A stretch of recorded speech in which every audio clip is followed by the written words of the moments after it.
আসসালামু আলাইকুম। আপনারা দেখছেন সিবিএন টিভি ইউএসএর সংবাদ বুলেটিন। সাথে আছি আমি আইনাল হক। শুরুতেই এসেনশিয়াল হোম কেয়ার সংবাদ শিরোনাম। যুক্তরাষ্ট্রে গ্রিন কার্ড পেতে দম্পতিদের জন্য নতুন নিয়ম, সশরীরে সাক্ষাৎকার বাধ্যতামূলক। বিদেশেও থেমে নেই বিএনপি আওয়ামী লীগ, নিউ ইয়র্কে ধাওয়া পাল্টা ধাওয়া। গাজা হত্যাযজ্ঞের প্রতিবাদে সিডনিতে লাখো মানুষের পদযাত্রা। রাশিয়ার তেল কিনে ইউক্রেন যুদ্ধে অর্থায়ন করছে ভারত, যুক্তরাষ্ট্রের অভিযোগ। এবং ভিসা বন্ধে কলকাতায় বাংলাদেশিদের না যাওয়ায় 5,000 কোটি রুপি ক্ষতি। শুনছিলেন এসেনশিয়াল হোম কেয়ার সংবাদ শিরোনাম। এবার বিস্তারিত। যুক্তরাষ্ট্রের নাগরিকত্ব ও অভিবাসন সেবা সংস্থা দম্পতিদের জন্য গ্রিন কার্ড প্রক্রিয়ায় নতুন কঠোর নিয়ম চালু করেছে। 1 আগস্ট থেকে কার্যকর হয় এই নিয়মে ভুয়া বিবাহ শনাক্ত করতে দম্পতিদের সশরীরে সাক্ষাৎকার দেওয়া বাধ্যতামূলক করা হয়েছে। নতুন নীতিমালায় একসঙ্গে তোলা ছবি, যৌথ আর্থিক নথি এবং বন্ধু আত্মীয়দের ঘোষণাপত্র জমা দিতে হবে। পুরনো আবেদনগুলো পুনঃপর্যালোচনা করা হবে, বিশেষ করে একই স্পন্সরের একাধিক আবেদন। ইউএসসিআইএস জানিয়েছে, আবেদন অনুমোদন পাওয়ায় যুক্তরাষ্ট্রে থাকার নিশ্চয়তা নয়, সম্পর্কের বাস্তবতা প্রমাণ করতে এই পদক্ষেপ নেওয়া হয়েছে। সাম্প্রতিক সময়ে ভুয়া বিবাহের ঘটনা বাড়ায় এই কঠোরতা আনা হয়েছে। বাংলাদেশের রাজনৈতিক উত্তেজনা এবার পৌঁছেছে যুক্তরাষ্ট্রের মাটিতেও।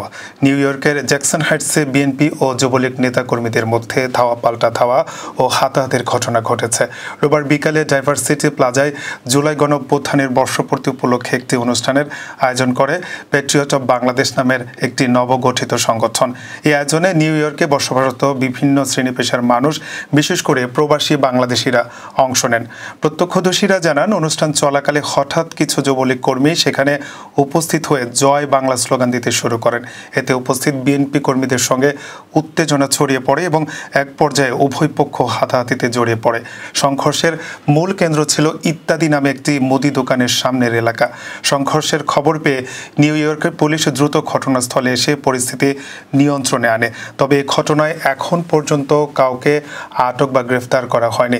স্থানীয় প্রবাসীরা বলছেন, দেশের রাজনৈতিক বিভাজন এখন বিদেশের শান্তিপূর্ণ সমাজেও ছড়িয়ে পড়ছে, যা উদ্বেগজনক। অনেকেই চান প্রবাসী অন্তত সবাই কাঁধে কাঁধ মিলিয়ে থাকুক।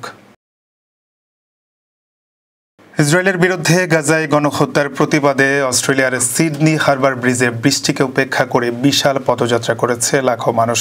রোববার অনুষ্ঠিত এই মানববন্ধনে নিউ সাউথ ওয়েলস পুলিশের হিসাবে 1 লাখের বেশি এবং আয়োজকদের দাবি অনুযায়ী প্রায় 3 লাখ মানুষ অংশ নেয়। ফিলিস্তিন অ্যাকশন গ্রুপের আয়োজনে এই পদযাত্রায় অংশ নেয় শিশু কিশোর থেকে শুরু করে নানা বয়সী মানুষ।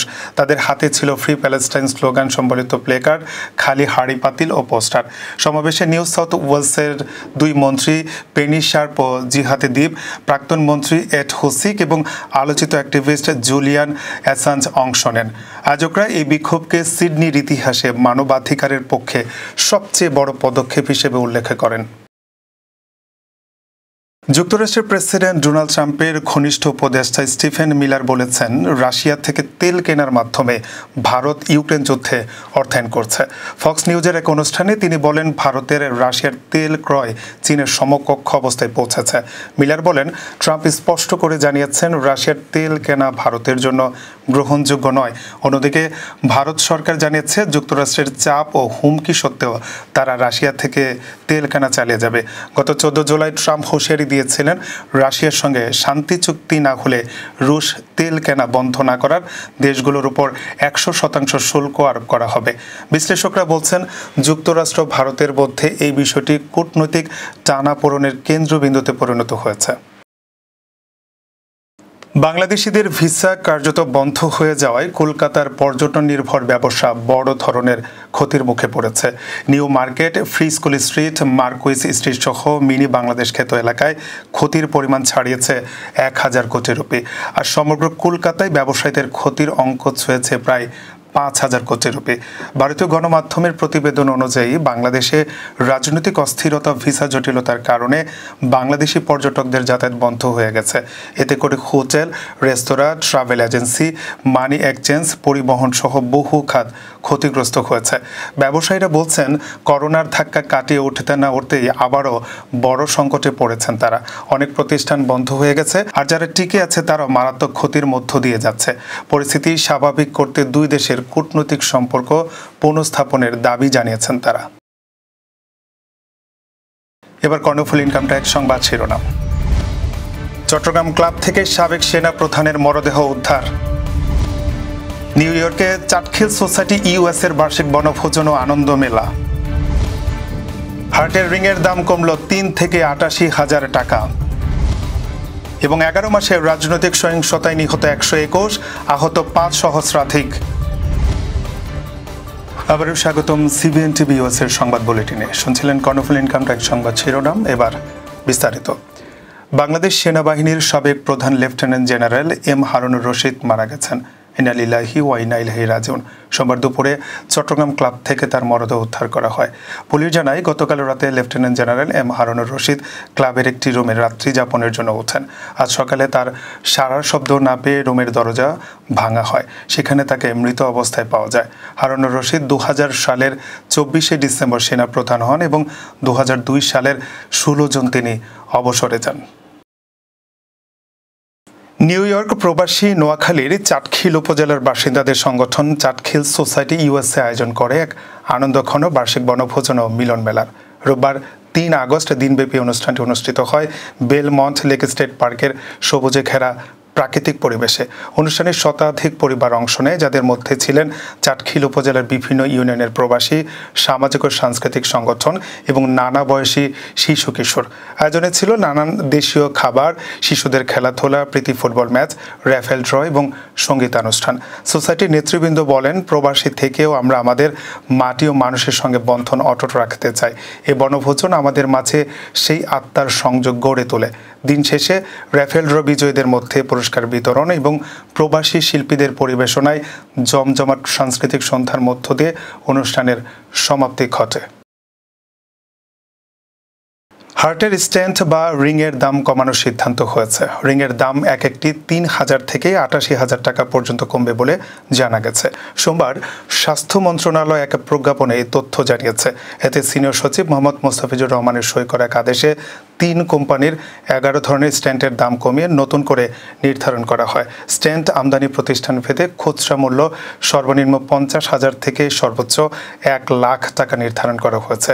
এতে স্ট্যান্ড ভেদে দাম কমানো হয়েছে 10,000 থেকে 50,000 টাকা। নতুন তালিকা অনুযায়ী মেটেট্রনিক কোম্পানির রিজিলিউট অনিক্স স্ট্যান্ডের আগের দাম ছিল 1,40,500 টাকা, যা কমিয়ে 90,000 টাকায় নির্ধারণ করা হয়েছে। বোস্টন সায়েন্টিফিক কোম্পানির প্রোমোস এলিট স্ট্যান্ডটি আগে 79,000 টাকায় বিক্রি হতো, এখন তা 72,000 টাকা। একই কোম্পানির প্রোমোস প্রিমিয়ার স্ট্যান্ডের দাম 73,000 টাকা থেকে কমিয়ে 70,000 টাকা করা হয়েছে। সিনার্জি সিরিজের 3টি স্ট্যান্ডের মধ্যে সবচেয়ে উল্লেখযোগ্য পরিবর্তন এসেছে সিনার্জি এক্সডি স্ট্যান্ডে, যার আগের দাম ছিল 1,88,000 টাকা। নতুন দামে এটি এখন বিক্রি হবে 1 লাখ টাকায়। গত বছরের আগস্ট থেকে চলতি বছরের জুন পর্যন্ত 11 মাসে সারা দেশে 471টি রাজনৈতিক সহিংসতার ঘটনায় মোট 121 জন নিহত এবং 5,189 জন আহত হয়েছে বলে জানিয়েছে ট্রান্সপারেন্সি ইন্টারন্যাশনাল বাংলাদেশ TIB। সংস্থাটি জানায়, এসব রাজনৈতিক সহিংসতার 92% সঙ্গে বিএনপি, 22% সঙ্গে আওয়ামী লীগ, 5% সঙ্গে জামায়াত এবং 1% সঙ্গে জাতীয় নাগরিক পার্টি জড়িত ছিল।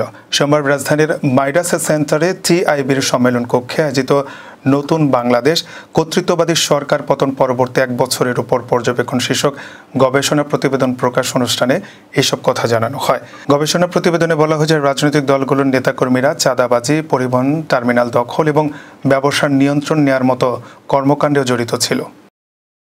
দর্শক, এই ছিল সিবিএন টিভি ইউএস এর সংবাদ বুলেটিনে। শেষ করছি। পরবর্তী বুলেটিন দেখার আমন্ত্রণ জানিয়ে এতক্ষণ সাথে থাকার জন্য ধন্যবাদ সবাইকে।